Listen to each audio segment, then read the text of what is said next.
podcast. My name is Vince DeLisio, and every week our amazing team brainstorms on ideas, ultimately deciding on one topic to build the show. With a little help from people in the community, coming together to answer one question, one topic.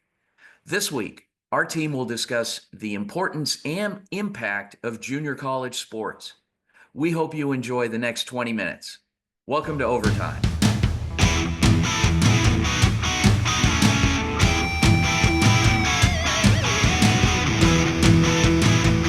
Hello, everyone. My name is McKenna Kellams, reporting for the Varsity Sports Show. I'm here alongside Austin Gordon. So, Austin, go ahead and tell us a little bit about yourself, where you're from, your major, anything like that. Yeah, awesome. So my name's Austin Gordon. I'm currently a freshman at Arizona State. I'm a sports business major. I just transferred here from a school in Ohio, played quarterback there, and decided to transfer here this spring semester. Perfect. So what was your favorite part about playing JUCO football? I'd say the best part is everybody's authentic.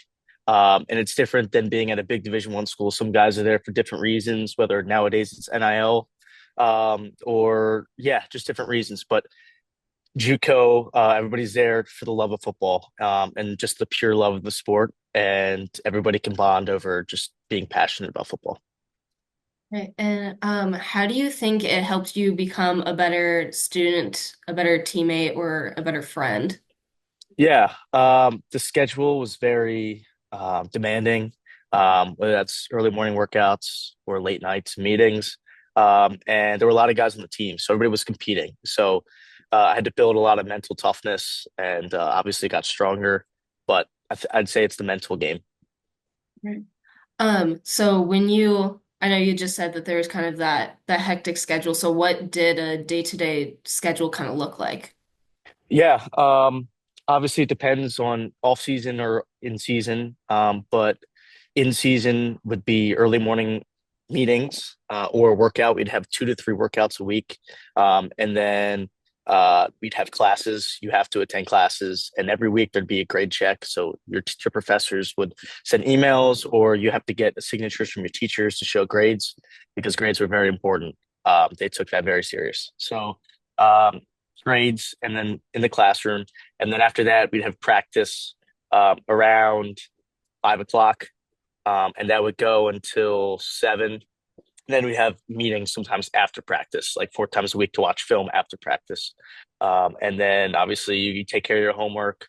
But sometimes on Sundays we'd have like rehab, ice baths, all that. So it depends what day of the week. All right. So would you encourage others to play a JUCO sport if given the opportunity, and why? Why or why not? Honestly, it depends on how much you're willing to give and sacrifice, because it's not, it depends how much you love the sport. That's what it comes down to. It's not, you're not getting paid to do it. You're not, it depends what either your financial situation or your grades, if you're going to get money off. Um, yeah, it just depends how passionate you are, because it's a job, at any level playing in college, but especially at the lower level, like JUCO, whatever, you have to prove yourself. And the amount of guys that they bring on, you're competing with, let's say, like I had 10 other guys in my quarterback room, which is nuts. That's not supposed to happen. So it depends how much you love the game of football. And so would you continue to play JUCO if given the opportunity? I know that you said that you went to a school last year, last semester, and did transfer to ASU. Yeah, honestly, it depends which JUCO and my situation, if I'm going to start. And it just depends. But the school I was specifically at wasn't the best for me. It was too small. And I'm more of a big school kind of guy. And I didn't want to waste my college experience. But everybody's different. But yeah, I would go back.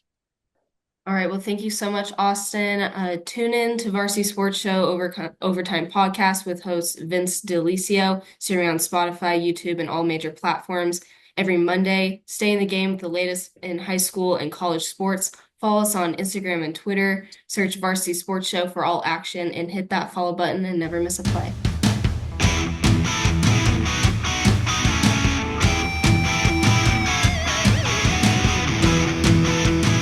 This is Krissy Harrison with Varsity Sports Show, and I'm sitting down with Kylon Brown, who's a freshman on the basketball team out in Lurleen Wallace Community College in Andalusia, Alabama. Kylon, thank you for taking the time out to speak with us at Varsity Sports Show, and how are you doing today? I'm doing good. How about you? I'm doing good. Thank you for asking. I just got to get into it. Like, where is Andalusia, Alabama? I feel like that's a small country town. How did you end up there? Were you born there, or what brought you there? No, I'm originally from Cairo, Georgia. Um, Andalusia, a small city, between it's like Dothan and a little bit between Dothan and Mobile.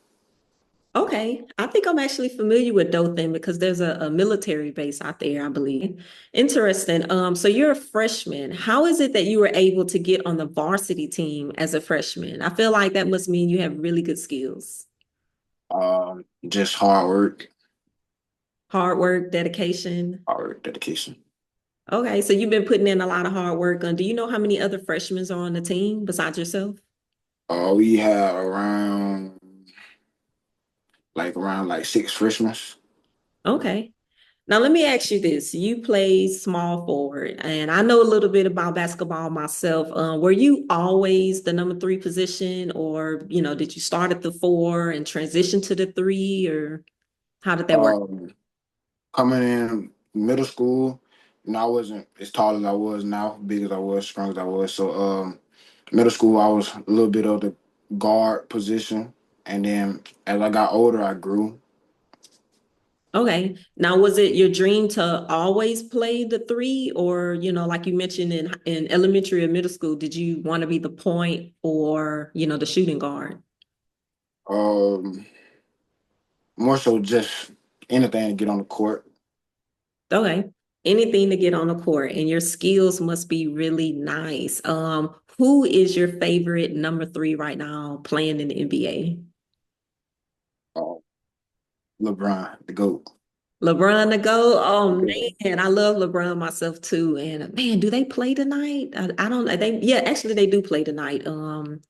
8 p.m. Central Time. So I'm looking forward to that. Now, LeBron has been in the league for a long time. I know that. Give me your number two, okay? Because I feel like, we was expecting you to say LeBron. Who's your number two at the three? Oh, well, a person I like to look at was Sean Livingston. He played a little bit of the three because I shoot the mid range a lot. He shot the mid range a lot. So that's somebody I look into. Okay, Sean Livingston. I'm also familiar with his game too. And that's a good name to throw out. I mean, I'll take LeBron and Sean Livingston any day on my team of five. So as far as Lurleen Wallace College, can you tell me a little bit about where you guys are in the standings? Are y'all making some noise out there in Andalusia? Trying to make a little noise. Rebuilding the program up. Just trying to work and get back to where the program's supposed to be. Okay, now what was y'all record last season, and what is y'all record going into this year's season? We finished. I'm not really sure. We finished below 500 though. Kind of at the end of the season, we ran through some bumps, and I reckon went downhill from there. Okay. Now, Kylon, is there anything, first of all, thank you for taking the time out to speak with us here at Varsity Sports Show. We love highlighting college athletes. Is there anything else that you want to leave us with for the end of the interview? If you're young out there, you want to play college, go to the next level. Just got to keep working. Keep your head in the school. Keep your head in the books. Because, at college, if you don't do your work, they sending you home. So you ain't got your parents to lean on. So you just got to work hard in the gym, work hard in the classroom, and just keep God first. I love that. I love that. That's excellent advice for anyone that's out there in high school that's looking to go to the collegiate level. Kylon Brown out of Lurleen Wallace Community College in Andalusia, Alabama. Thank you so much for taking the time out. Ladies and gentlemen, tune in to Varsity Sports Show Overtime Podcast with host Vince DeLisio, streaming on Spotify, YouTube, and all major platforms every Monday. Stay in the game with the latest in high school and college sports, and follow us on Instagram and X. Search Varsity Sports Show for all the action. Hit that follow button and don't miss a beat. I'm Krissy Harrison with Varsity Sports Show. Thank you for tuning in.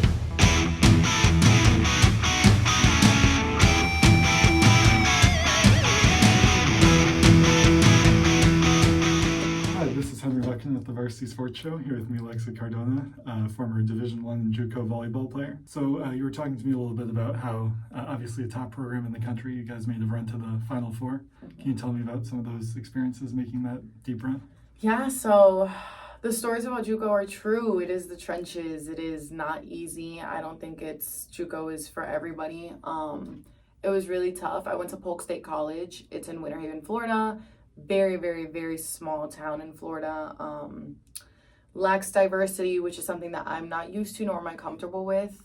So it was definitely a bit of an adjustment. JUCO is really tough. JUCO volleyball is very international. So all of my teammates were not from the United States. There was only me and two other of my teammates that were from the US. So it's a big melting pot. So there wasn't a language barrier for me because I do speak Spanish, but some of my teammates were from Croatia, Colombia, Brazil, and the Brazilians spoke Portuguese, but we made it work. But there was definitely a language barrier with the other two Americans. So it's very much a big adjustment. The facilities aren't all that great. There's no trainers, there's no strength coaches. So it's just very, very different. But we were ranked first in the country throughout majority of the season up until nationals. And we made a run all the way to the Final Four. And although JUCO is very difficult and we were living 5 girls to a 2-bedroom apartment, I would not change that experience for the world. And I do think it was the best decision I could have ever made because I still have some of my best friends that came from Polk. And my coaches are my everything. They're my mentors now in the scape of life, but also coaching volleyball because now I coach.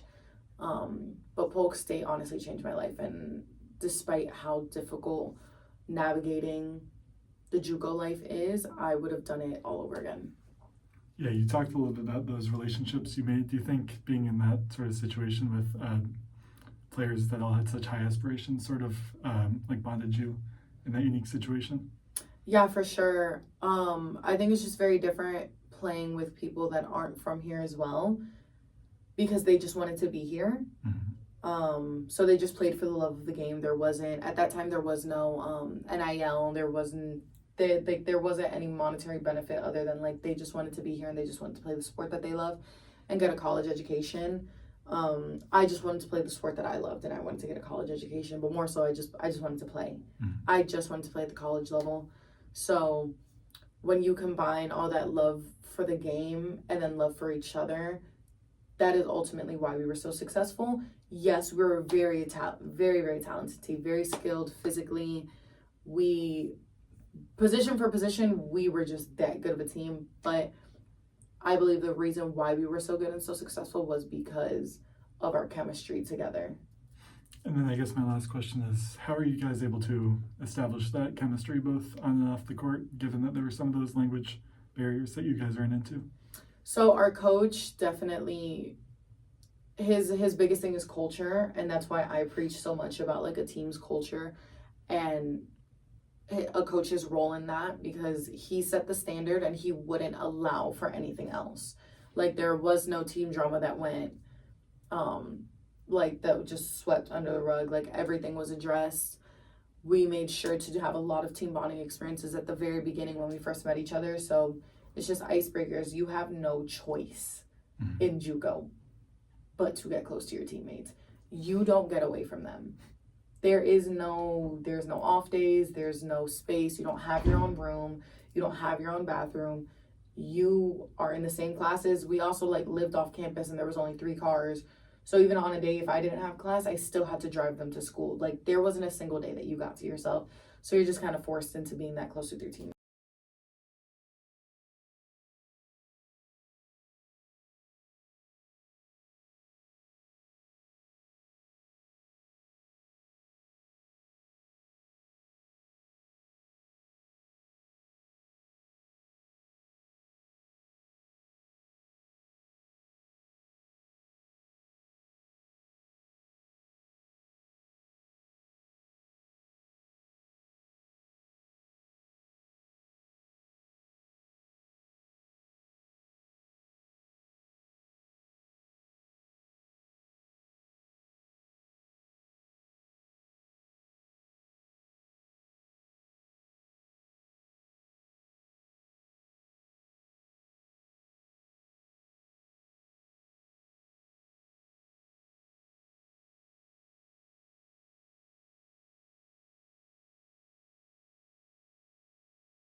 Well, thank you. That was Milexa Cardona. This has been Henry Buchan from the Varsity Sports Show.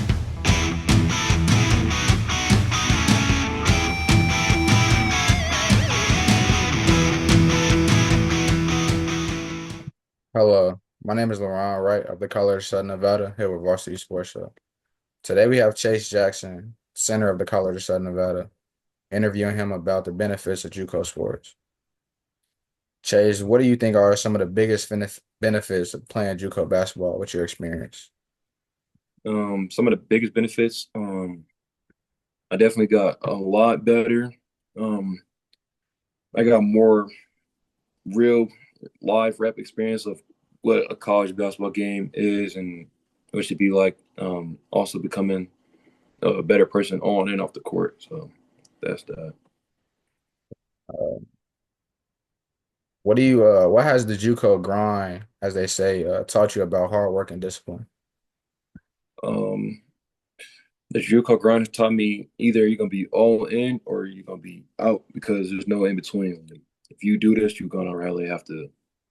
There's no corners to cut. Like you really have to be all in about this. Like, you got to work really hard. You're probably gonna have to work harder than 10 times harder than people you feel like you're better than because everybody's path is different. So you might have to really step up many times. Sometimes you might feel like the underdog. Sometimes you might have to show people like why you feel like you should be noticed. Okay, what can you say about the competition level that you thought or made other people think about the JUCO level? Okay. So some people may have think like JUCO is like it's watered down basketball. It's not all that good. It's for people that couldn't make it to the next level. And growing up, I low-key thought the same thing a little bit. But as I got older, when I got to the high school level and actually to the JUCO level officially, I seen that there was people that could really play basketball, like really good basketball players, like pro level basketball players, D1 basketball players. Like, so with that, it was a little shocking to me at first because I thought this was going to be like just a straight shot, but it's players at all levels at the JUCO level. What type of advice you would give the players that do have to take the JUCO route? I would say to keep your heads high. JUCO route is not a bad thing at all. I think it's probably one of the best routes to take because now you have time to really get better. You have time to really just get right for real. I mean, I wouldn't rush to any level that you feel like you're not ready for. Like, I feel like you shouldn't rush to a D1, rush to a D2, things like that. I feel like you should start at a JUCO, get the experience, get the college experience, stuff like that, and then really, really just work out and really get to the grind. I think JUCO is really the grind. That's really where it's at for real. Now, last question. What do you see after your JUCO eligibility is over? Where do you see yourself moving forward with your basketball career? Moving forward, with my skill set as of right now, I feel like I can go to a 4-year. The way I like just based off the way I've improved from last year to this year, tremendous improvement. So I feel like I can definitely go to a 4-year. Whether that's a D1, NIA, any 4-year, I feel like I can see myself at and doing really well there. And really just going to play basketball and being on a higher level after JUCO. I feel like JUCO really gave me the experience and the live reps that I needed. That's all we have for today. I appreciate you and your time, though. Yep, you as well. Thank you. Yeah, and again, Chase Jackson, center of the College of Southern Nevada. And I'm LeRone Wright of the College of Southern Nevada here with Varsity Sports Show.